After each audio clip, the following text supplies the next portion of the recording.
Everyone, and thank you so much for joining us for another edition of Raising Vibration Radio.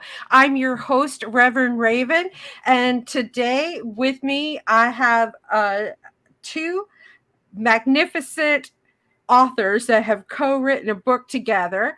Um, and I want to introduce them. It's Hapi and Johndennis, and I want you guys to go ahead and say hello to everybody that's listening in.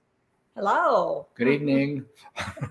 Awesome. So, you guys have co-written a book together.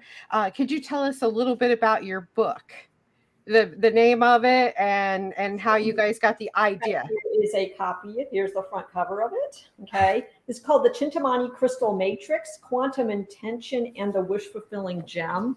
It's published by Destiny Books and Inner Traditions. It's available on Amazon, Barnes & Noble, the Inner Traditions site, and just about everywhere that you can get books. And it is about the wish-fulfilling gem.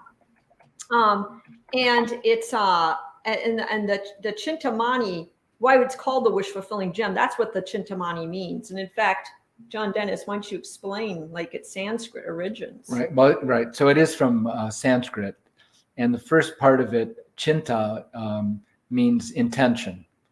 And so the latter part is, mani just, literally means gem or jewel. So it's translated most often as wish fulfilling gem, and yet you could translate it as the mind gem, as or the intention gem. You could translate it that way, and it goes back. We were trying to trace it in history, so there's like an external Chintamani, and it's part of a myth that comes from Hinduism, from the churning of the milk ocean time. And so there's the gods and the anti-gods are cooperating under the tutelage of the Trinity. The gods would be called the shining ones, but the gods are the creator and the sustainer and the destroyer, all in one, the Trinity. So what happens in this whole churning in the milk ocean is that there's 14 gems, 14 things that come out of it, and one of the gems, or in this case, it means precious. But one of the things that comes out of it is the very first Chintamani, and what we get from it is this sort of paradox. So it's a powerful gem. And what it does is it grants you any wish. And the catch-22 about it is if you use it for your own desires, but you don't use it to help other people, then it creates chaos in the world. But if you use it to benefit all beings, then it can work out. But so the entire history of like working with this gem is that people, even whether it's the gods, human beings, whoever gets in contact with it, they get a moral crisis, and the moral crisis is, am I going to use this to benefit people or not? It's sort of like winning the lottery. People say, oh, if I win the lottery, I'll take care of everybody. Right. And then 4 years later, they're completely broke and they haven't really helped anybody. So how did you guys come together to write this book together? I mean, have you known each other for a very long time? Were you both studying and accidentally met together? Can you explain that a little bit? Well, I actually to some degree, I think like the universe kind of magnetized us together, because I think Johndennis is a Tibetan Lama, and he's been studying Buddhism his entire life. And I have been, I have more of a Christian spiritual background, and I've been studying the Kabbalah, but I've been like collecting minerals, and I've been a gem dealer forever. I mean, I started collecting minerals when I was a child, and so I've always kind of an obsession with crystals. But it was Johndennis, when we met a few years ago, he was the one who kind of introduced me to this whole concept of the Chintamani, which deep down, I think inside of me, I believed as an archetype. I just didn't know that there was something called the wish fulfilling gem. So he helped me discover that. And then once we had connected on that level, then it's like we kind of spontaneously came up with an idea. We should write a book about this because no one has ever written a book about the Chintamani in a comprehensive way. And we kind of feel like it's hiding in plain sight, like it's there. It's like it's like this essence within crystals, a spiritual essence, and that there's this like almost like this magical gemstone that might exist on the material plane, but even more importantly, exist on the spiritual plane. And so we wrote this book to try to introduce this concept to others and maybe even raise the awareness and one's practice with crystals. Like how do we take tangible matter and meditate with it and raise ourselves along with the archetype with energy of this crystal to a higher level, to higher vibration. Wow. So the universe just kind of sucked you two together, magnetized yourself, and you connected and you got together and written this book. Johndennis, being a Buddhist, is that something they talk about in that, you call that a religion? Because or is that your... I don't know. Most people just call it a practice because it's really what it is. It's a, you could say it's a belief system, but the most important thing is that you do practice. So you have to verify everything that anybody tells you is true. You have to verify it yourself. So in that way, it's much more practical. So is the stone that you guys have written a book about, is that something that you studied in Buddhism? Because I've never heard of that stone until I met you guys. Well, the weird thing is a lot of people haven't. And then as we were discussing it, and we did some lectures about it, and then the people in the audience would be scratching their heads like, what are you talking about? And it's almost like it's a secret about one of the things that's out in the open everywhere, but people just don't recognize it. I mean, that was sort of the weird thing about it. So it's in Buddhism and it's in Hinduism. So it comes, especially, in those two sort of like cousin traditions, in the mythology and in the actual spiritual teachings. And so in this case, within Buddhism, it's usually a being who has the Chintamani has to be sort of a bodhisattva, a being who dedicates his or her entire life to benefiting other sentient beings. So that's sort of service to other people is the number one thing that a bodhisattva does. And so the wish fulfilling gem is almost like an emblem that you are a bodhisattva on one hand, but it's also, maybe it's a technology that you've got that you can use to help that you can help to benefit other people. So the thing that I didn't know, so it's like, having studied this from, over 40 years, was that once I started looking at pictures, so instead of like looking at what was written, in this book, we look at a lot of, images. And so one of the sets of images we looked at was of bodhisattvas. And almost in all the bodhisattvas, there's a Chintamani in the picture, but it isn't like talked about. I mean, which is the really kind of unusual thing, I guess you'd say, about it. And I would ask questions of different lamas and teachers about it, and they would just kind of look at me, tilt their head, and say, "What are you interested in for?" It's like, why are you so interested? And then I wouldn't get like a straight answer at all. It was just sort of like around the edges, which of course just made, both of us more steadfast in looking things up. Right?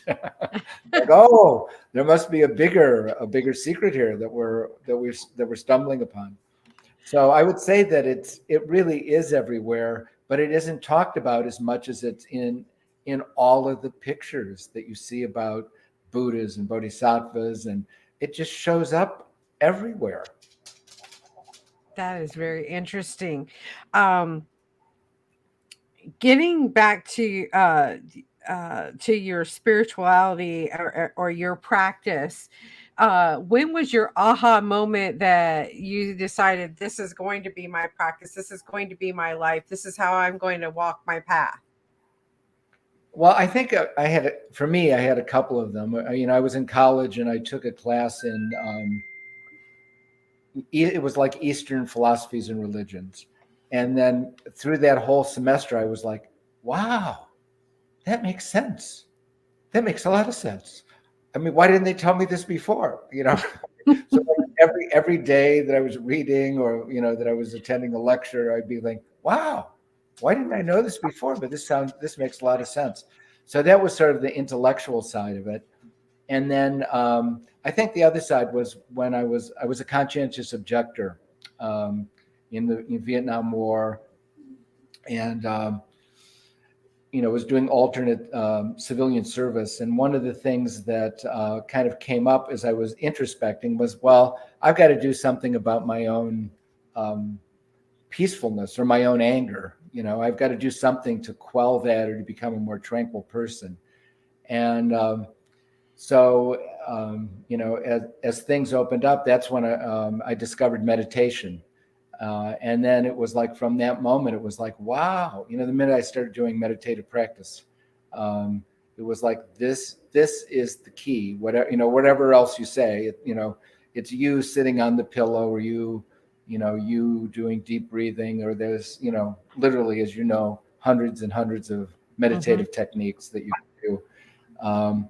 And then that's what really sort of opened up the world for me. It was like, I have the key.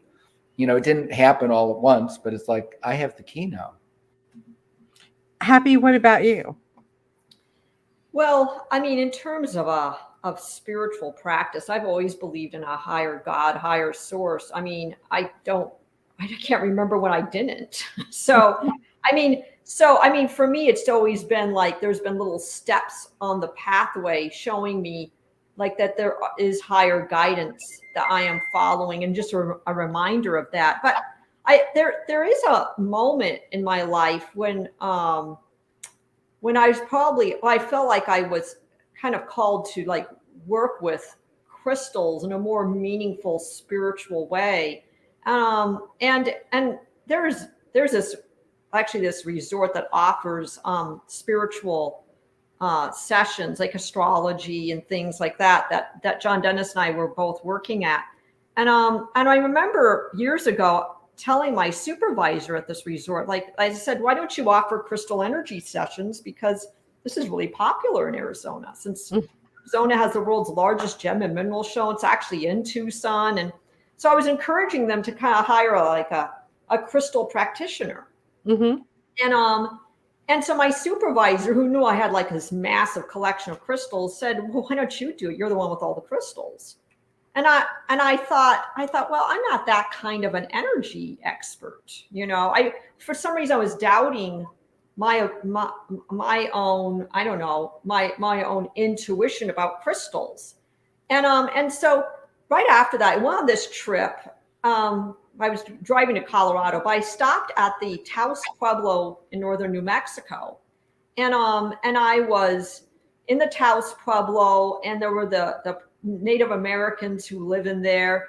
And I remember going into one of their homes where they were selling like some Native American items, but some of them, they had like these kind of like these tumbled rocks on the table. And I was asking this Native American Pueblo woman, it's like, how much are your crystals? And she didn't really answer me. I had to ask her a couple of times and she never answered me. And then I was asking her about these other stacked stones that she had in the Pueblo. And then she said, you're the second person to ask me about those stones. Do you want to know about the first person? And I thought, that's mysterious. I thought, what's going on here? And then she started telling me about this rock talker from the Sioux tribe that had come in there and was actually talking to the rocks, and then telling the Pueblo woman, she said, your rocks are very happy and they want you to know that they love being here and they love you and that they're helping you in life, And so the Pueblo woman thought the Sioux woman was crazy. Okay. Uh-huh. Okay. She's telling me this story, and she said, You're behaving with the rocks the same way the Sioux woman did. And she said, You're a rock talker too. Because she said that the Sioux woman introduced herself and said she was a rock talker. And she said, You've been talking to the rocks too. And I just kind of looked at her and I was like, oh, that was interesting. I never found out she actually had any rocks for sale. It's just like everything turned off. And I just walked out. And also I realized I was kind of in this vortex field. Like the Taos Pueblo was really powerful place. It's like the only living Pueblo that's still like a living Pueblo that's still in existence, that's like an operating Pueblo.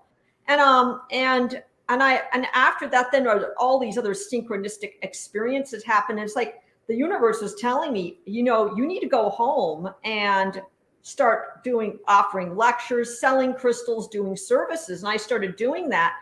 And that was before I met Johndennis. I started doing all that. But then once Johndennis was hired at the same place, it's like it just started unfolding. And then it eventually led to this book. But I would say that was like a moment where I think the universe was trying to get my attention, saying, don't turn this down. Like this is the doorway we want you to go through. Oh man, that is really, I just got chills listening to that, because I never even heard of the terminology rock talker. I'm a firm believer in crystals, and I know that they help us, and stones help us and everything like that, but never heard the terminology rock talker in my entire life. Well, the Pueblo woman said that rock talkers are rare, even among the Native Americans. They're not common. And you happen to walk in right after the first one, and you that's incredible, all in one day, and then you're told to do this, and you listened and you followed. That's amazing. Well, if a Native American and the Taos Pueblo is telling you you're a rock talker, you want to listen. I gotcha. So one of my listeners, Lisa, she says this is really fascinating, and this was back when you were talking about the stone, the wishing stone here. She says, as an energy healer, can I integrate that into my practice? I would highly encourage that. So I'll share with you another recent story or a recent interchange I had with a crystal. So like I just mentioned, we have the world's largest gem and mineral show here. So I go to that every year, and there are thousands of crystals. It's really very overwhelming. And so this most recent one, which is in February, I was walking by this booth. Is probably I think they were from Afghanistan, and they had this big pile of rough aquamarine. So I go over there, I pick one up, and I'm attracted to the crystal, and I try to negotiate with the owner, and he's not coming down to the price, and I'm being stubborn. So anyway, I put it down and I start to walk away, and the crystal is pulling me back. Okay. And so then I go back and I just go ahead and pay what he wants. And I bought something else too. And actually we had this incredible spiritual interchange. Once I gave him money, then all of a sudden he kind of opened up to me, and he told me a bunch of interesting things. And, so that was good. But later on, when I was meditating with the crystal, okay. And in fact, I was doing a meditation with Johndennis. We were doing this, we were doing mantras, and I held this aquamarine in my hand, and I noticed that the aquamarine had been sort of inert, and it was the energy was waking up as we were doing the practice. And all of a sudden I felt this surge of energy, like the aquamarine had found its spiritual purpose or path in life. Up until that point in time, it was just a rock. And now all of a sudden it was being woken up to a higher purpose. And so then I also realized, I shouldn't sell this one, because this one had just woke up. But it didn't wake up until we were doing mantra and meditation and focused intention with it. So I think an answer to one of your viewers is like, think of your crystals that way, that they're on a journey too, a journey of awakening. And that you working with them and say doing mantras and meditation and holding them, that they're on a journey with you to spiritual awakening. So when you're doing that, like, you can wake up the Chintamani essence inside the crystal along with yourself. So the crystal, you could actually be the crystal itself, right? Within your spirit, or you don't necessarily need a physical stone. You could be the stone. Yes, I think you can be the stone too. In other words, like, you can have the Chintamani within you. And in fact, like Johndennis, you kind of think it's kind of like the pineal gland. Well, I think that's the connection through which you connect to them. And when you're connecting with this, again, you said earlier, we have to be really careful what we wish for, correct? Like, we don't want to be selfish with it. We want to be for the good of whole humanity, correct?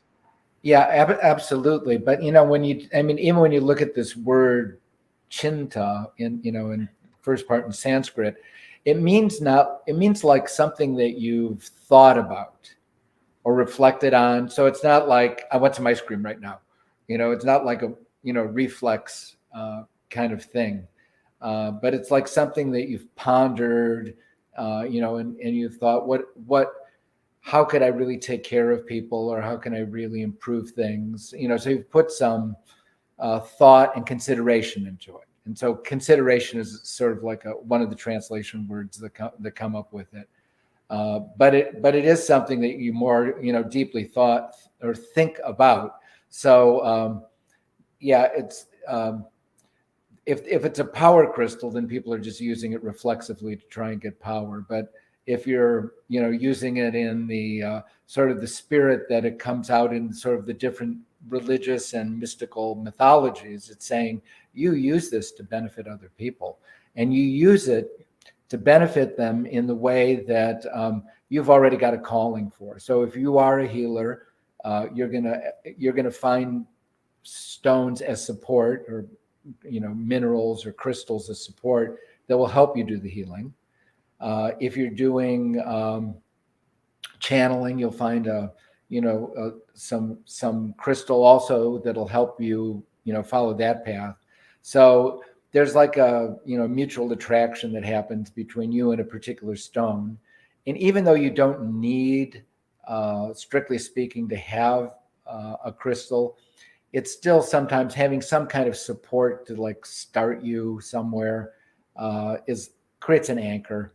And it makes it kind of simpler from there, because the crystals themselves have electromagnetic energy. Then you can just, without waking them up as a consciousness, you can wake them up as an energy. So rubbing them, in other words, heating them up, creates a pyroelectric charge, and by squeezing them or pressing them, it creates a piezoelectric charge. But it creates an electromagnetic charge. So it's like you're waking the stone up, and so that you're literally like switching it on. So I want to take just a second here and share my one of my computer screens here so that I can show them the cover of your book here real quick. So I'm adding it now, and let's see here. So that is their book, and it's on Amazon, correct? Yes. Yes. Okay. So I will put a link in here for you guys to go to Amazon, and I just wanted you to see how amazing the cover. Did you guys create this cover together yourselves? Well, there was a cover. No, actually, Inner Traditions had a cover artist. They came up with something, and then we got together with my daughter, who's really good with graphic artists, and we gave them some new suggestions, and then they came back with something else, and then we modified it some more. I mean, it actually it was like a massive group effort. So, but I mean, we're very happy with the way it turned out. It's a beautiful cover. The book itself is beautiful. They took all of our illustrations. It's full color. And we have like over 100 illustrations in the book. Oh man, I can't wait to get. I'm gonna have to order this tonight and get it. Again, I was telling them earlier. All of you that know me, I have really put myself out there lately, and just I can't stop myself from. I need to learn to say the word no. That's one of the things I need to do is learn to say no. But this is just like drawing me in, and I really want to read this, ingest it, feel it, because the attraction is just there. You know what I mean? It's just drawing me in, and I can't wait to look at the pictures, but no, to read it, because your research, I love the time you put in. How much research did you guys have to do for this book? Oh, it took us a few years to write. It was 6-year effort. Yeah, 6 years. I can imagine. And the book kind of like took on a life of its own. So we had an outline, and then it's like it's almost like cells splitting off, and new chapters started evolving from it. And then like I remember one chapter just kind of split off on its own, and I even told Johndennis, I said, this book is like splitting atoms, and it's just it really should take on a life of its own. So yeah, it did. And then the other thing that happened is different opportunities would come up. So we were in the middle of writing it, and maybe halfway through, and we got word that one of the crystal skulls, the Mitchell Hedges crystal skull, was going to be in Phoenix. So we live in Tucson, so it's a couple-hour drive away. So suddenly we thought, well, it's come this far. It's like it's only a couple-hour drive here, because in the West, 2 hours is nothing to drive somewhere. It's out here. Yeah, it's big, right? If you want to go somewhere, you're going to have to go 2 hours anyway.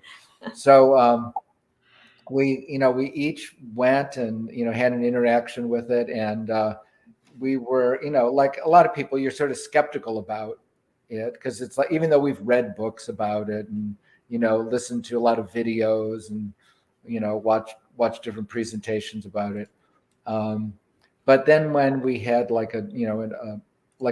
each of our experiences, and then we compared them, and we compared them with the people that went with us, and everybody was moved, and then suddenly we realized we have to start to incorporate the crystal skulls. It's part of the, it's you could call it like a type or a species of Chintamani. So going back to the crystals, or where people go, and you were talking about the magnetism and selecting the right one, how would you guys describe to somebody what to feel? How do you know which stone is right for you? I know you have the magnetic, but does it like heat up in your hand? What are you looking for when you're... Well, I do entire sessions helping people. I do crystal energy sessions where I lay out like say 80, 90 crystals on the table. And I also like have them select from a rows of quartz crystal points. And then I kind of guide them through the process of selecting crystals. And so sometimes when I have like say quartz crystal points in a row, and I'm asking someone to pick one to select for meditation, because I teach people how to clear them and how to embed intention in them. I always tell people to pick more with the feeling in their hand rather than their sight. Like, in other words, don't just pick the pretty crystal, okay? The one that your eye is attracted to. Also feel it with your hands and feel the energy and feel how it feels in your hand, and try to pick more from that. And then when I have people, picking from an array of crystals, like say 90 crystals on the table, I'll kind of guide them to this meditation of like, well, kind of clear yourself first, get centered, and then think of something that you might need help with, like kind of close your eyes and think about something that you need help with in your life, and open your eyes and then pick a crystal. Okay. Is that way? I'm trying to get away from people just picking the pretty ones, like going a little bit deeper and picking ones that you actually energetically need. And then I actually do have people close their eyes and then just use their hands and help guide them over the crystals and have them pick one energetically. Okay. And so I end up helping them build like a medicine wheel. Okay. Like they pick 4 to 5 crystals, and then in different sectors of the medicine wheel. And then all of a sudden they have a grid of crystals to work with. Okay.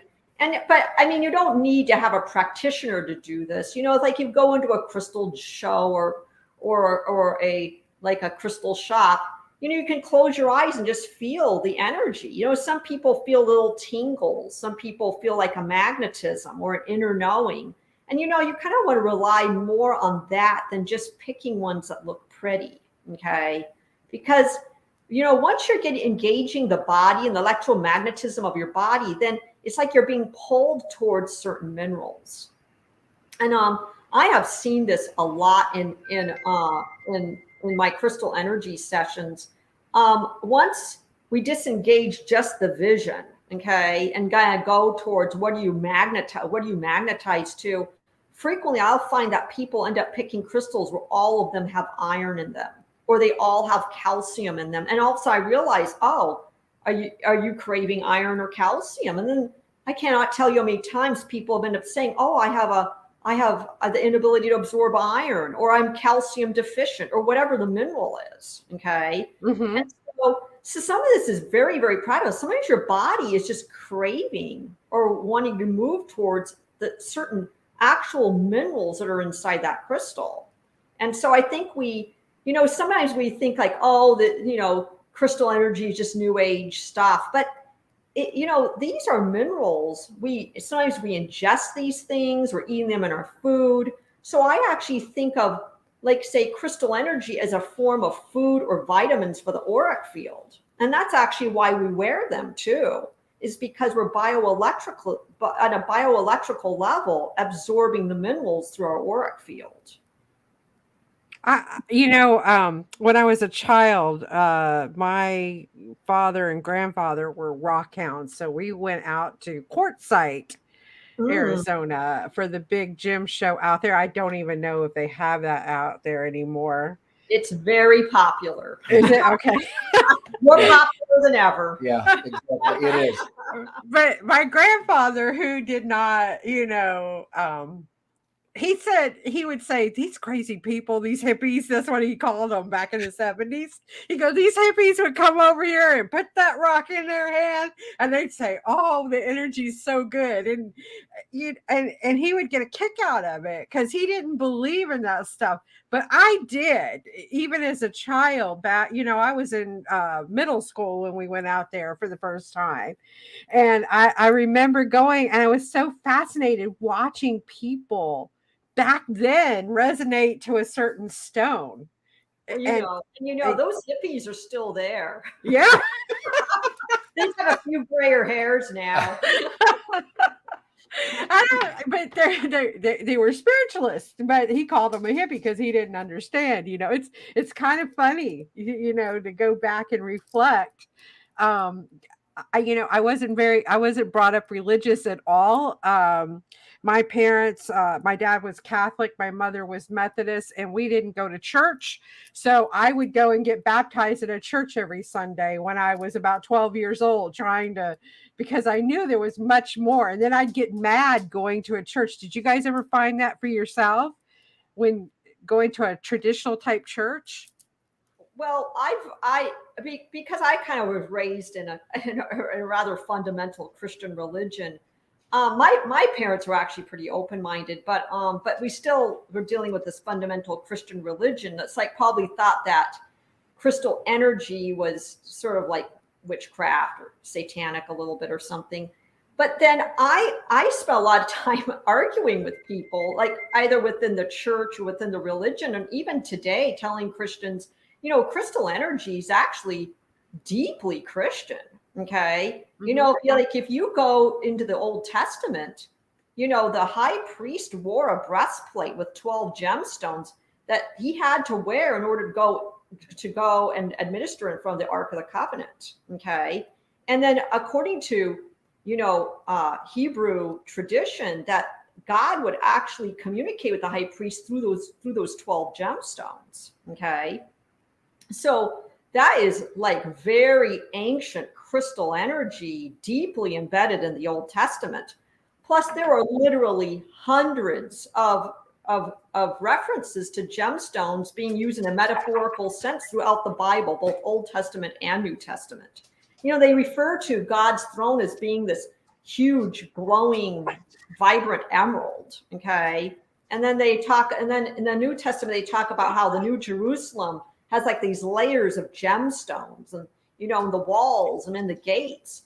And, if these crystals had no energy, why is God using them to build in the New Jerusalem? Why does God have them in his throne? Why are there gemstones in the crowns of the righteous? To me, this is like just the biblical or Christian version of the Chintamani. Yeah, I recall that they even talk about the foundations of heaven, like the 12th foundation of heaven is amethyst. Yeah. Well, the foundations of heaven are built on layers of 12 different crystals that are sort of loosely connected to the gemstones in the high priest breastplate. Interesting. It is really interesting. What about Buddhism? Is the practice based on gemstones too as well? Or I know you have mantras. I'm very familiar with that. Well, there's actually this one unusual practice, and what you do is you get chips of semi-precious gems, and then you have like this, what they call it is a mandala plate. Usually, I mean, it could be silver, it could be copper, it could be plain. It doesn't matter what it is, but it's like if you could also use grains, but if you use semi-precious stones, then they're energetic. And what you do is you grab a pile and you're putting piles around this, and so what you're doing is you're repeating a prayer. But what's happening also is that you are, by putting these gemstones, you're imagining that throughout your entire set of lifetimes that you've been doing good deeds and good work, and you've been generous in giving like gemstones without thought of yourself. You're non-hoarding. You're trying to benefit other people, and you do this prayer, really 100,000 times. And what you're trying to get is, and of course it doesn't happen in one day, but it's like what you're trying to get is the feeling that, over all my lifetime, I really have contributed to this planet. I really have completed. And part of it has the effect of like people then valuing themselves because they're dealing with this gem. So this is like a very sort of important practice that's considered to be in the introductory practices in Tibetan Buddhism. And that's just one of them. Then there's all the visualizations and the Buddha, the Dharma, and the Sangha. They're all considered to be gems. So it's like the theme just keeps coming up over and over and over again. Well, the three principles of Buddhism are actually known as the triple gem, right? Right. Well, and I would also add on too is like Johndennis and I were very amazed when we started looking at like say the artwork and the tankas in Buddhism. They have piles of gems, Chintamani's, at the base of the Buddha, and Tara and stuff. And then, within their auric fields, they have like all these Chintamani's in their auras too. And then sometimes they're holding the Chintamani in in mudras and prayer poses. So, that it's these powerful gemstones are very frequently found in the artwork. Yeah, I have noticed that, and I was brought up around gemstones. I wear them. I have them. I know that they're like right now. I'm wearing a hematite bracelet right now that helps shoo away negativity, and or help with pain. It has multiple purposes, just like everything stone. But it's amazing how they have been a part of our culture, our heritage, our lives, and we don't even realize it. For the person that's not awakened yet, they have them too as well, hanging around. We symbolize big events with stones and jewelry, right? That's right. We do. So And, it's and real. also think about like the crown jewels of all the of royal families and kings and queens. I mean, the way they are crowned with these crowns of gold and set with the biggest gemstones. I mean, think about the crown jewels in the Tower of London. I mean, it's an incredibly impressive array of some of the most incredible gemstones on the planet. And for some of them, they have like symbolic powers, like one of the world's largest diamonds is in the scepter, and it's considered the scepter of spiritual temporal power. Okay, so they assign symbolic meanings behind these items too. And then there's certain diamonds, certain large diamonds that can only go in the crowns of the female royal members. And so it's like there is this energy behind the stones, and they are using them symbolically and placing them in certain pieces. You guys mentioned, hold on a second. Lisa says, I meditate with crystals every day. I also set up different grids. They have been amazingly helpful. Your work is beautiful and appreciating. So she wants to tell you she appreciates you guys coming on here and sharing this information with her tonight. You guys said that you guys work at a resort there where you live?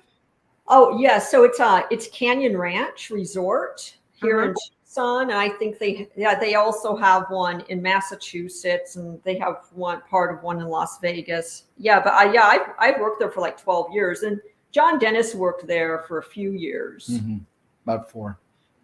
And so is it like a spiritual retreat there or just a resort? It's a health and healing retreat. It's predominantly like used for health and healing, but they do have a metaphysical department and a spirituality department, and so I see people there to do crystal energy. I do astrogemology there. I give lectures. I do crystal energy workshops. And I also do I also lead meditations there using crystals as well. What do you do there, Johndennis? I used to do Western astrology, Chinese astrology, and feng shui. Interesting, but you don't do it anymore. You retired out of there? I did retire out of there, and But he's not retired. I'm not retired. I'm writing other things. I mean, I have time to do more writing now. I got you. Are you guys working on another book right now together, or are you just doing one yourself, Johndennis? Both, actually. I'm doing one myself, and then we're doing one together. I got you. So what's your next one together? What's that about? Well, I don't know that we want to disclose that yet. Okay. The main reason why is because we have to send the idea to the publisher first. And I got you. And so until we do that, we'll just. But it is going to be about crystals. Okay, It's going to be about crystals. It is going to be about crystals. And we also we are planning on writing the sequel to the Chintamani Crystal Matrix. Okay, there's going to be a sequel too, and that one is we have to start writing as well. We have to do more research on it though. Right. I think you guys should do a documentary on it myself. Oh, okay. No, actually, I think a documentary on the Chintamani, it would be an amazing, because it's so visual. Crystals are super visual. You can talk about them, but you want to see them. you know? Right. And Right. you want to see their energy. I mean, crystals are a very, very visual process. And so I think a documentary on it would be amazing. I know. I mean, if you guys want to do one, I'm totally with you on that one. I think it's great. I think you should totally do a documentary on it. We'll get it out there because it's so fascinating when you have the visualization of the stones and you talk about it and what each one does, and for people to actually see exactly. I mean, I can tell you, oh, I got a hematite, but how many people know that hematite is a black stone, and until you actually see it and stuff like that. And I love uh your picture behind you that's in the. Yeah, that's very interesting. Where did you get that? Well, here, and I'll even move the camera so you can see the whole thing. Oh, Okay, that's that beautiful. actually an interesting backstory. We actually did get that at the gem show, Mhm. and Johndennis actually helped me select it. But it comes from it comes from a monastery in Nepal, and it's an original. So the priests or the lamas, in Nepal, hand painted that using ground up gemstone pigments. Okay. Wow. So like the blue that you see in there is actually lapis that has been ground down and turned into a pigment. And then Wow. the red is like a coral. It's like a ground up coral. So there's actual gemstones in that painting. And the other thing is, so you can see it, it has this incredible, visual look to it. But if you take your hand up and you put it, and you just feel this energy that's radiating from, from the mandala that's there. And you're like, why? What am I feeling? And, some people feel it. Then it's like, once you tell them, oh, well, it's ground up gems that they use to, as the pigment, all different kinds of gems. Well, I could definitely feel it. I mean, it's made me smile the whole entire time. I mean, it's happy. Oh yeah, well, that particular mandala is called the Kala Chakra, and we actually devote at least part of a chapter in our book to the Kala Chakra because it does have this connection to Shambhala and the Chintamani. Do you want to talk more about that? Sure. So the Chintamani, like one of its functions, I guess you could call it, is that you can use it as a guide stone, and you use it as a guide stone to find this land or this dimension is probably a better description of it, of Shambhala. And Shambhala, when you translate it from Sanskrit, means sort of like a peaceful place. And so that's another idea that you just find in every culture. It's just in every culture about there is some place that guides the development of human beings. And we sort of go into, different, there's a theosophical, there's a Buddhist, there's a Hindu version of it. There's even a Russian Orthodox version of it, Byelovodia. And so there's, it's another one of those things. The minute you start to go looking for it, it's like you realize it's just everywhere, but it has different names, that it's been named in different languages. And so this wish fulfilling gem then is like something that you can use as a guide stone. So one of the things that we did to sort of, start the book out was to pick a modern day story of a family that went ahead and used, acquired a Chintamani and did a quest. So I'm going to let Hapi talk about that one. Yeah, because I wrote that chapter. Right. So anyway, so it was a Russian family named the Ruriks, and Nicholas Rurik was a sort of like a spiritual master. He and his wife Helena basically introduced Buddhism in St. Petersburg, Russia, and this was in the like say 1918, 1919. And so this was like, right after World War One. And they ended up connecting with a master, in Europe.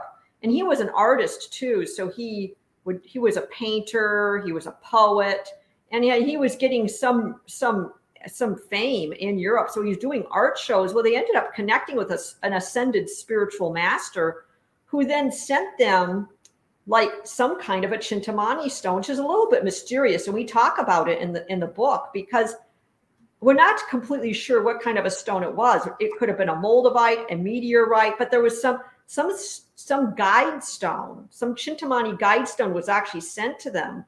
And then they started a quest they started it in like basically probably in Darjeeling. They started this quest going through Asia and opening up Asia to Western consciousness. And a lot of people don't even know about this family. The Roriks really did open up the East to Western consciousness in modern times. So they went on this 3-year expedition going through Tibet and Mongolia, and they were basically seeking Shambhala, using this Chintamani guide stone. It is an absolutely fascinating story, sort of like an adventure story, almost like an Indiana Jones story before there was Indiana Jones, and then there's even intrigue surrounding them, because some people think that they were spies working for Russia, and other people thought they were spies working for the United States government, and so some have even said he was a double agent. And then because different entities were helping to fund this mission, but it was a very, very intriguing family. And in kind of going through their diaries, because I did a lot of reading of their diaries and stuff, I am not completely sure what it is that they did discover, because I think they hid it. I think they did discover something about Shambhala, this hidden land of Shambhala, and I think they actually deliberately removed it from their diaries, because they didn't want to make it known to, say, to like, say, world leaders or governments who were not enlightened. Mm-hmm. That would make sense. I don't, they didn't want the innocence to be spoiled or taken away from somebody that, isn't of like mind. I totally get that. I wouldn't have printed it either myself if I had discovered it, not at all, because there's some people that like malice in this world, unfortunately. And so in our book, we have a chapter we actually, several of his paintings, because he was painting images while he was on this expedition.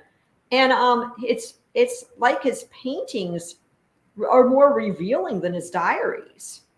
And so we explore that in the book, of like looking at the images that he painted, of like, it's almost like there's these clues showing that they did find Shambhala, or that they found like a sacred crystal a sacred cave of crystals where they were meditating with masters. And you see these in the paintings, but you don't see this being recorded in his diary.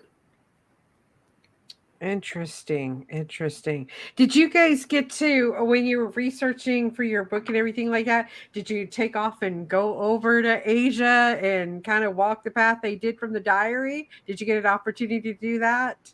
Well, we sort of finished the book during lockdown. So we actually did have that idea of doing that, but then all of a sudden 2020 happened, So, but what was great is that, that's when that was the year we actually finished the book. And then the publisher got it in 2021, did the editing, and then it got printed, and it came out this January. So, I mean, in many ways, I was kind of thankful for lockdown, because it allowed me to actually write some chapters, Yeah. The book would have gotten done otherwise. The lockdown was actually, I found it to be quite the blessing, during that whole time, it slowed everything down. You got to reflect on some stuff, got to say goodbye to some people on the planet that were ready to go home, so. Well, it was funny because we had turned like a couple of chapters and the table of contents to this publisher right before the pandemic started.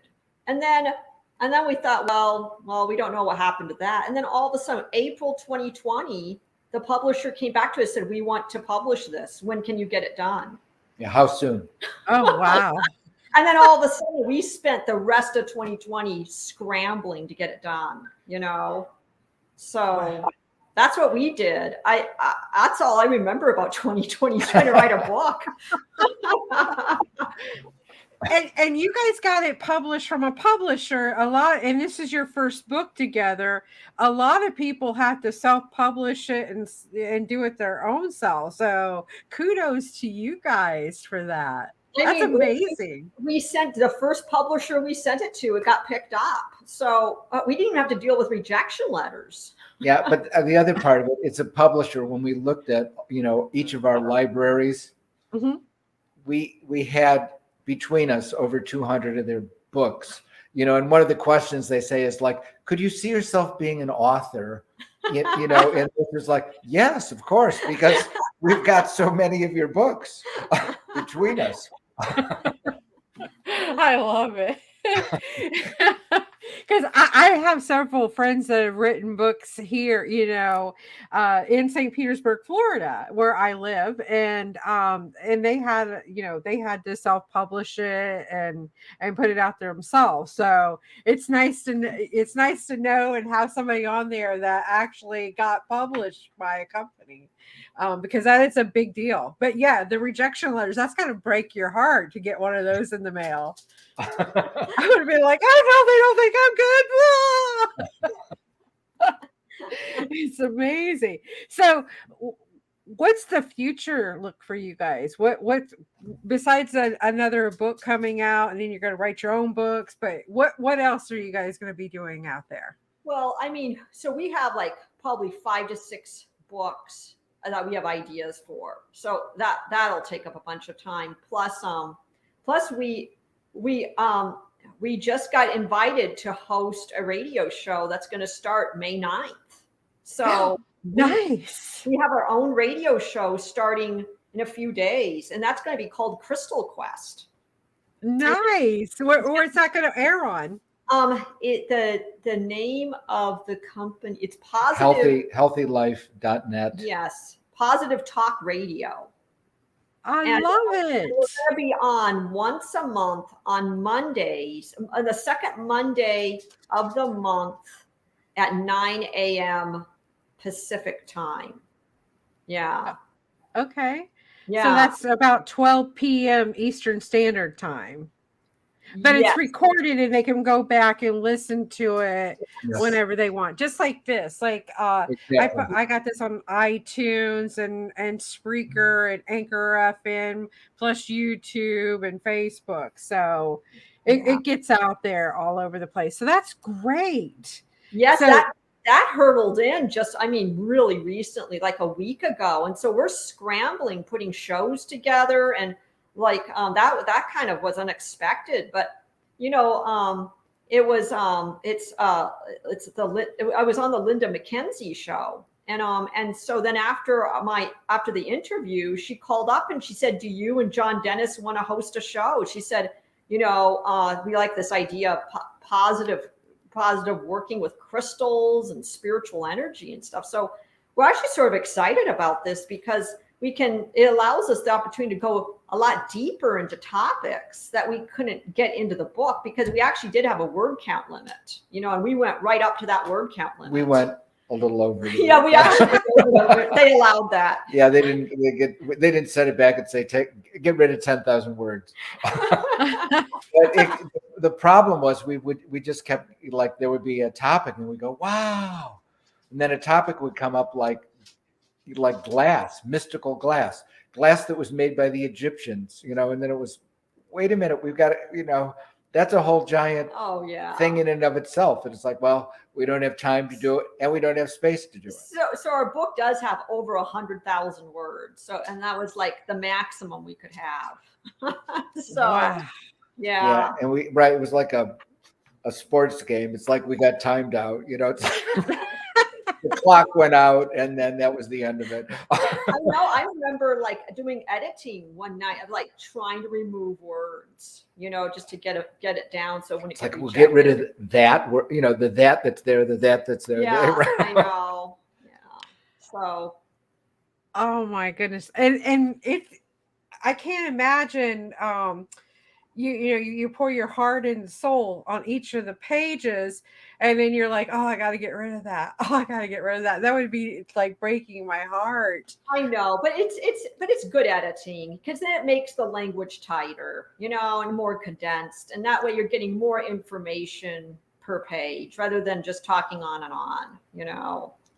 Yeah, it made us be more concise, I think, Mm-hmm. and it's always hard, when somebody's like sort of criticizing you and say, well, why did you use this, or why didn't you use that? And then, once you engage and say, yeah, well, I guess I could have said that in a better way. Let me see if I can say it in a better way. Yeah. Well, I definitely love both y'all's creativity. I mean, you can feel it just in your spoken word tonight on the show. The energy is just pouring out. And I know you're both very creative. How would you tell somebody, how to reach into their own creativeness and do something like this? Oh, well, I mean, so in our book, there's a lot of information in the first few chapters, but then the last two chapters, like chapter 11 and 12, delve into more, like creative or practices. Okay. So like chapter 11 is all about, creating grids, specific, meditations for how to clear crystals, how to even breathe intention into crystals and embed intention into them, and create grids, to help highlight or to amplify your intention. So I think of those as being very creative. There's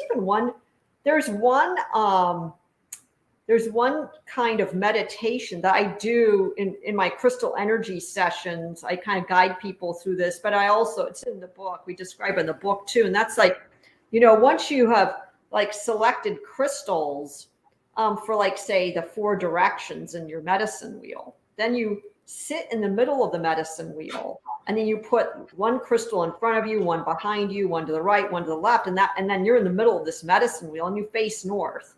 And then you through your own visualization, you call in the energy of the stones one by one into your heart, and then recreate the grid energetically inside your heart. And then once you've done that, then fuse all the crystals together and create a new stone, a new spirit stone that doesn't even exist on Earth. Okay. Mm-hmm. And when I have done that kind of a meditation myself, I mean, it's amazing what I've invented or created with that, like of these amazing mystical stones, which I think are kind of like spirit Chintamani stones. And then that stone is sort of like becomes a guide stone within. But what it does is it really increases the faculties in the mind to really be inventive and creative. And so say if you're working on creativity or you're having creative blocks, I think a meditation like that can be a one that really kind of like opens up the creative channels in the mind and in the imagination too. Sorry, I have a little 15-year-old Jack Russell terrorist in the room with me. Well, we have some cats who kind of like hovering. I'm surprised they haven't actually gotten on the laptop yet. Well, his little toenails click across the floor and it causes interference. This mic picks up everything, and I had to throw myself on mute there for a second. But there are some other creative practices too in chapter 12. Do you want to talk about those, Johndennis? Yeah, we have a few different kinds of. You could call them sort of like Chintamani yoga, and there, there's like three different sets of them. But the first set is sort of re-perceiving yourself as more of like a being like a Buddha and a Bodhisattva. So the idea is when we look in the mirror, we see ourselves, but that's just the the karmic version of ourselves, you could say. But what's really closer to the way we actually are is like these deities, in a sense. I mean, we resemble them. We resemble that more. And so what we're trying to do is to like perceive ourselves in that way.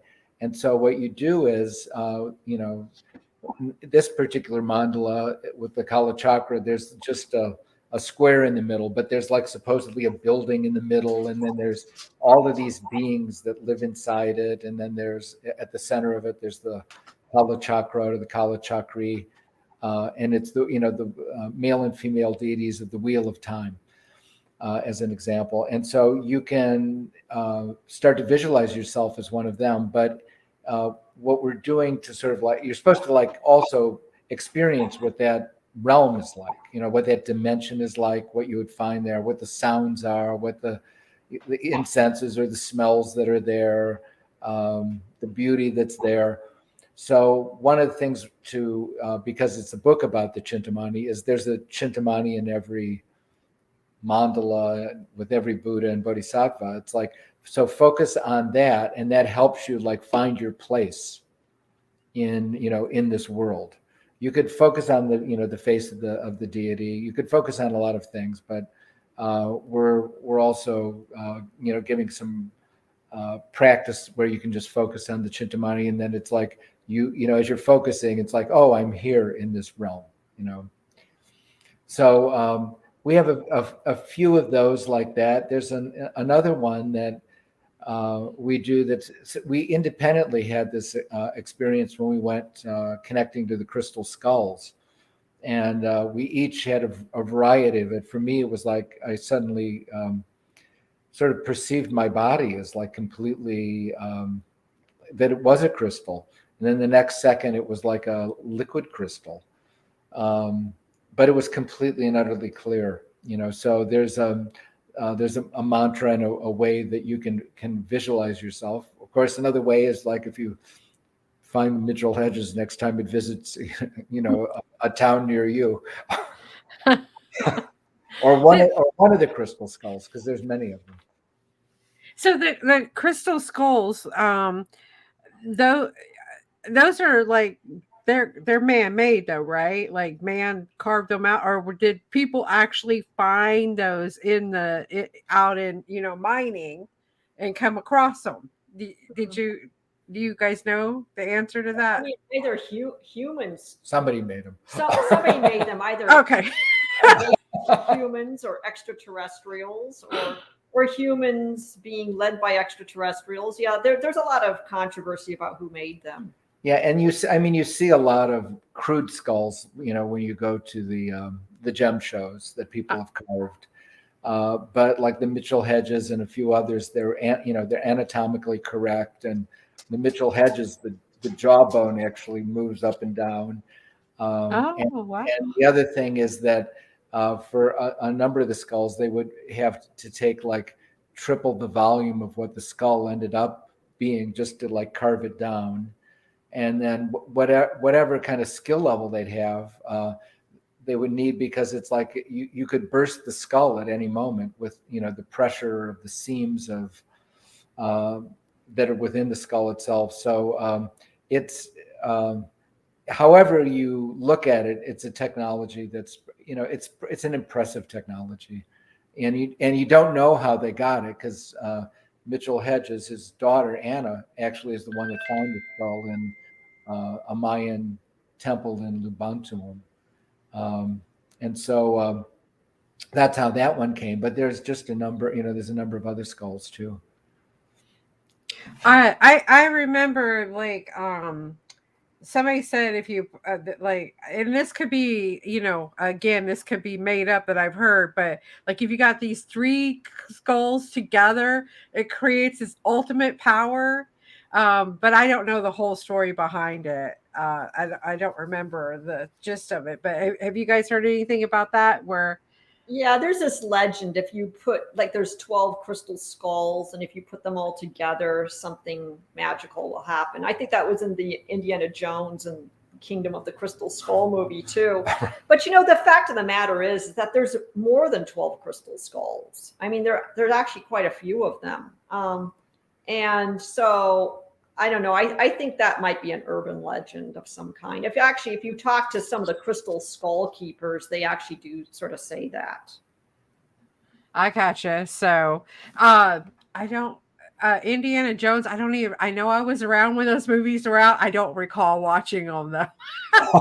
No, but what's great about Indiana Jones movies is that he's always going after some sacred object. Like the first one was the Lost Ark of the Covenant. The second one, they were actually going after the lingam stones, the sacred Shiva lingam stones, which have like sort of a Chintamani quality to them. Uh-huh. And then the next, you can tell I still saw these movies. The next movie was they were going after the Holy Grail, and sometimes Right. the Holy Grail is referred to as a stone, like the Philosopher's Stone. And then the next movie was the Kingdom of the Crystal Skull. So they were doing so in each of the movies, he's going after some sacred object that has like these magical powers, and and like three of them, they were stones. And then, Wow. and then even with the Lost Ark of the Covenant, like one of the last scenes in the Indiana Jones movie, they show like one of the archaeologists dressing up as the high priest with the breastplate on, so he could open the ark. So all of them involved Chintamani's in some fashion. Very, very, very interesting. And I think those took place out like in Egypt and different places like that, right? Those movies. The movies, yeah, the Yeah. movies were located in different, yeah, like Egypt, China, let's see, South America, India, yeah. Oh, India. Europe Yeah. was, like Tibet. yeah. Now they were in all these places.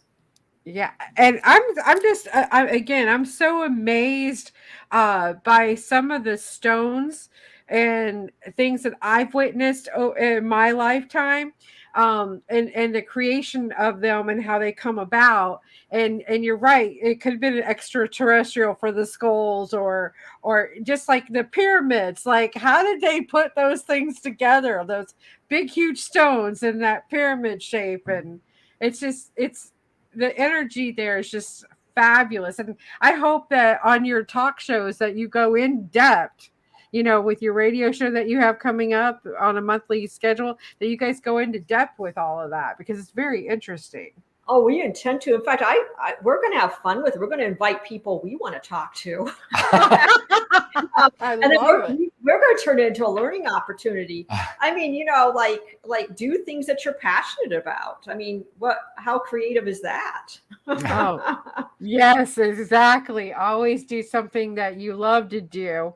Um, we talk about that in the time bank. I don't know if you guys have a time bank out there where you guys are, but it's a group of people in a community that instead of giving of our time, an hour of time, in place of money or something like that to help out our community. And we talk about, don't put a skill on there that you don't enjoy doing. Not your work, but something you enjoy, that you Hmm. love to do, what you love to talk about, what you enjoy doing with your hands, and help out your community that way. So Well, that's the I think that's a little bit about the wish fulfilling gem. I mean, we talk about that in the book, about like probably even purifying your desires, purifying your heart, purifying your intention, because like the bodhisattvas and even the high priest, or anyone who's using these stones in an empowered way, it is for their community, it is for humanity. They're priests, they're praying and doing intentions and asking for blessings from higher source for their communities, you know. And I think that at the core is the wish fulfilling gem, is that it's not about winning the lottery or getting your material needs met. It's a little bit about, you know, the on the spiritual path, you purify what you want in your heart. And then you can use the gemstone in an aligned way with higher source, the stone, and your heart, your purified heart. And in that alignment, you awaken to your true purpose. So, I mean, that's just the other day, you know, so Johndennis and I keep doing like mantras together, and he even came up with a Chintamani mantra, which he sort of didn't, you kind of created that yourself years ago. So he and I do work with this with a stone grid. But the other day we were doing this joint practice with this Chintamani mantra, and I went into you know, when we do meditation afterwards, I went to this visionary state where it seemed like, you know, the sacred mountain, Mount Meru, which is the mountain near Shambhala, kind of opened up, and I went into it, and there was this like I don't know, an ascended master or some angel or somebody was there, and it was like all these jewels and crystals, like piles of them. And this is like a pirate booty, okay? Gold, jewels. I mean, just. And I was standing there and looking at all this, surrounded by this incredible energy, and I didn't want to leave, not because I was being greedy for the crystals, but because of the energy that they were radiating. Okay, and so it's like this ascended being was then asking me, he's like, okay, well, it was really like he was saying, it's like, this is going on in my mind. So here's the wish fulfilling jewels. What do you want? Like, it's like you can ask for anything you want now. Okay, the door's open. Okay, and I went through this process. Like, I felt like a little overwhelmed. Like, what do I even ask for? But he didn't put a limit on it. Like, he didn't say you can have 3 wishes. Just said, just start saying them. So it's like I just started like I almost felt like I was pouring out my heart of everything I needed or wanted, like all the problems in my life, and like I wishing them away, and or like things that would help me to move forward in my life, whatever it was. Until I was just kind of a little bit exhausted by it. It's like, okay, well, there it is. I just did it all, you know? And then all of a sudden, it's like my heart was free. And I'd gotten past all of those attachments or desires on, like, say, a lower level. And all of a sudden, it's like my heart was pure. And then all of a sudden, I was just radiating what I really wanted, which was to be of service to humanity and to others. And I all of a sudden had this experience, and this happened just like a couple of weeks ago.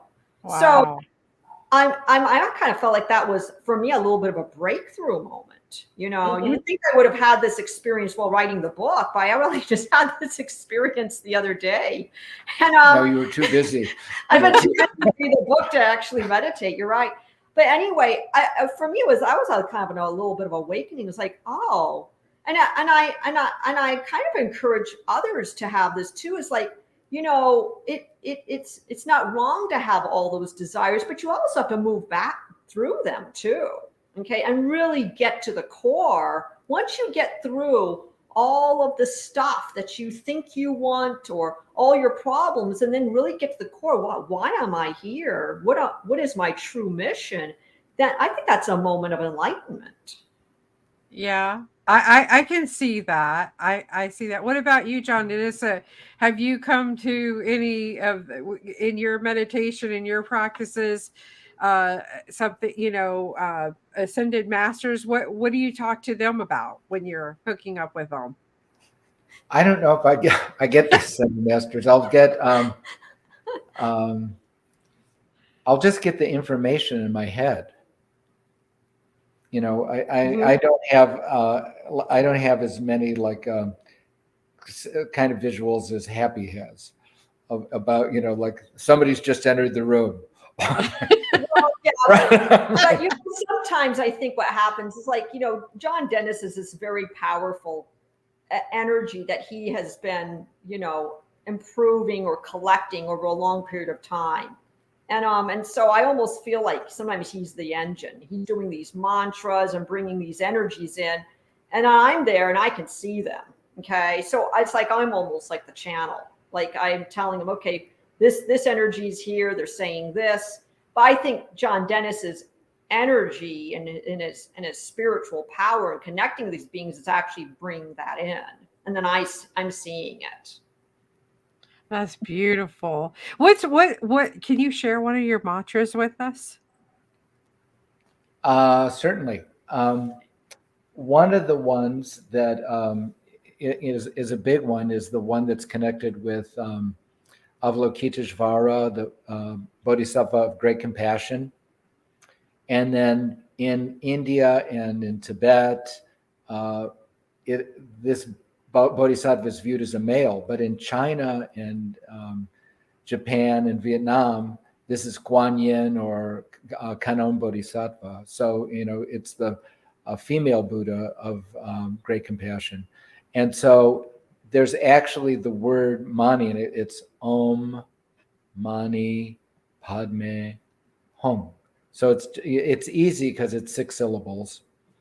And they don't really have like, meaning in a sense like an affirmation.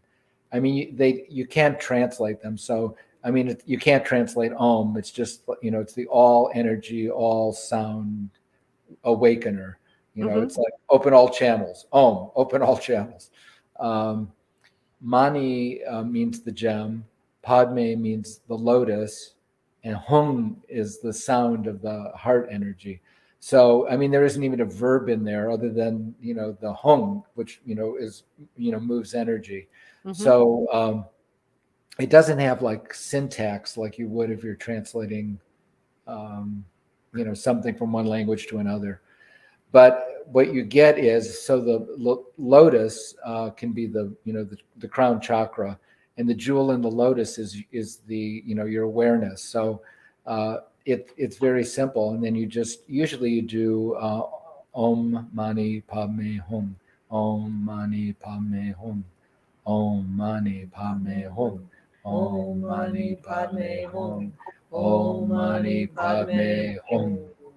And, and you do it for usually, 21 times. It depends on your situation, but usually a full round is considered to be 108 because it's a special number considered that's connected to our own architecture, like our human body architecture.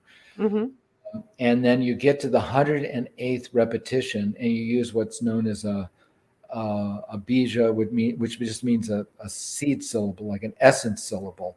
And then the syllable is Hri, like HRI, Hri. Okay. And then that just sort of like shoots light out, and then you can do another round of it. But the idea of it is, with the mantras, they're sort of like clearing you. They're almost like running a program, a sound vibration program through your body, your energy system, your aura, and it is just it's working the bugs out.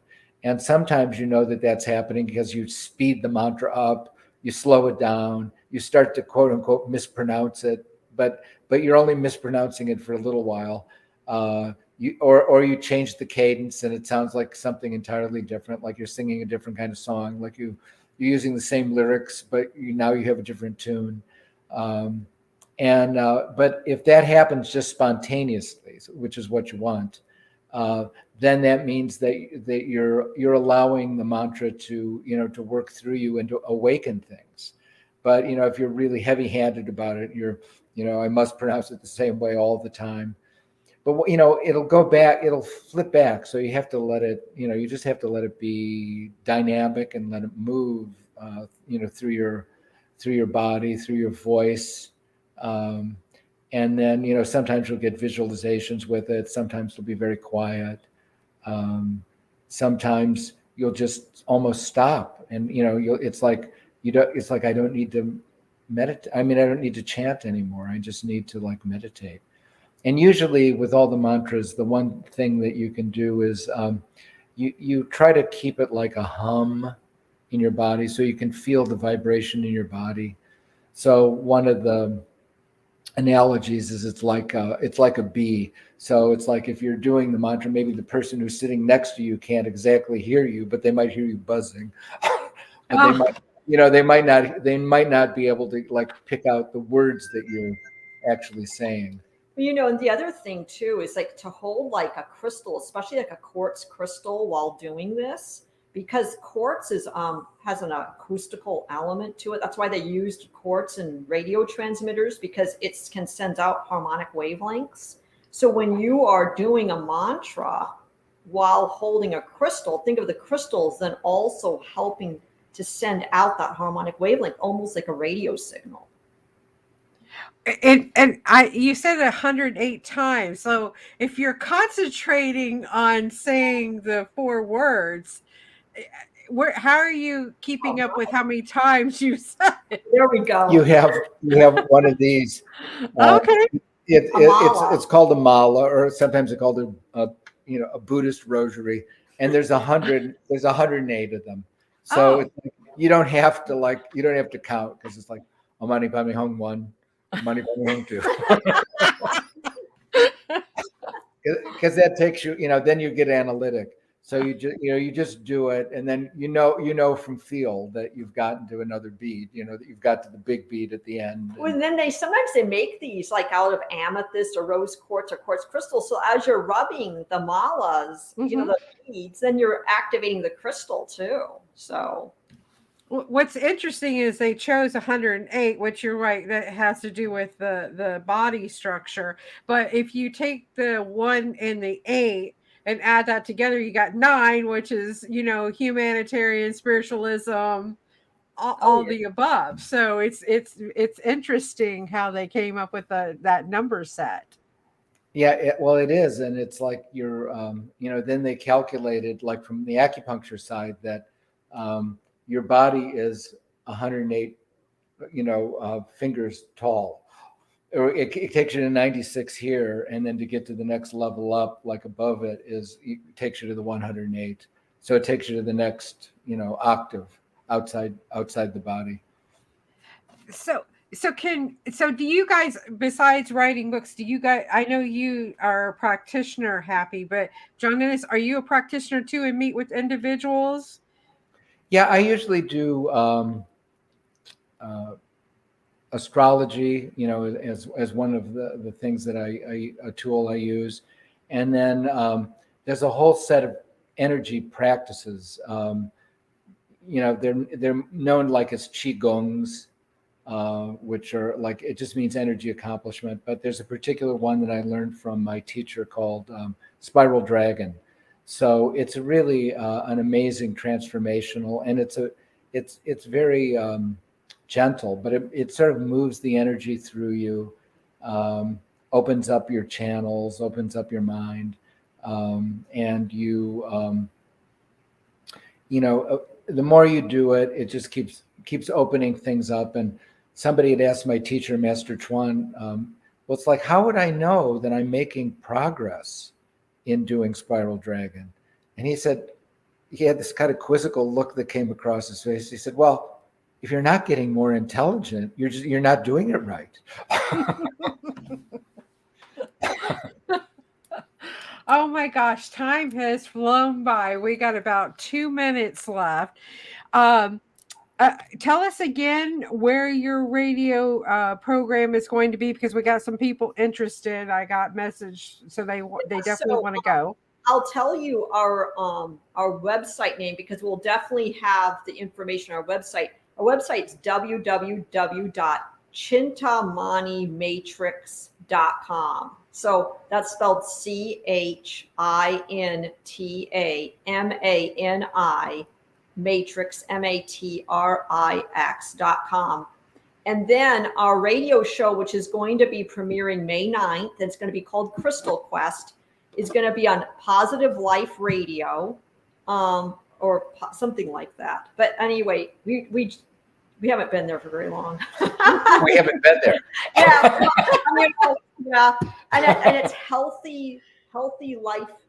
.net. Yeah, that's where you'll find that radio show. And like I said, we're going to be posting that on our website soon too. So. And then on our website, we do a blog every month on a new moon about the different new moons linked to whatever your intuition is. And there's always a crystal of the new moon. And so there's a discussion of the crystal and how to use it in this particular month. And in fact, we just posted a new article today because today is a new moon and it's a solar eclipse. So please go visit our article there. It's actually our name of the article is called The Cauldron. So this is we're kind of in an intense eclipse phase right now. And so you can find that article on our website. Oh goodness! This eclipse that's going on. What's the energy like in it? Intense. Yeah. Well, I mean, every eclipse is intense. So it's like usually you consider a new moon to be like 2 to 3 times whatever the normal background noise is in focusing things, and then they talk about eclipses as being to the second or the third power, times. So it makes a big difference. And then the planet Pluto had just gone retrograde yesterday. So whenever you have even a regular new moon and any planet changing, it sort of like makes it larger. So if you have a giant eclipse, an eclipse, which is like more powerful and moving energy, and then you get the slowest planet going, it now just completely, each of them intensifies one another. Interesting. I love it. Well, I want to thank you both for giving your time to us tonight and sharing some valuable insights and letting us to get to know you and get to watch you and hear you on the radio and really get involved, getting to know you even further in the future. And I hope you guys will come back on this show after you write your second book. Right. Yes. We're going to do it better in less time than 6 years. I know you will. I know you will. I know you. So is there anything else you guys like to say before we sign off this evening? Yeah, I'm actually very grateful that you reached out to us and asked us to be on your show. Oh, well, I think you're both amazing, and I'm thankful that I got to connect with you and that we're connected on LinkedIn. So I that's a blessing for me. I'm so thankful for that. All right. Well, everyone, thank you so much for joining us for another edition of Raising Vibration Radio. I hope you have a fabulous week, everyone, and check us out next weekend. All right. Have a great week, everyone. Bye-bye. Bye. Bye.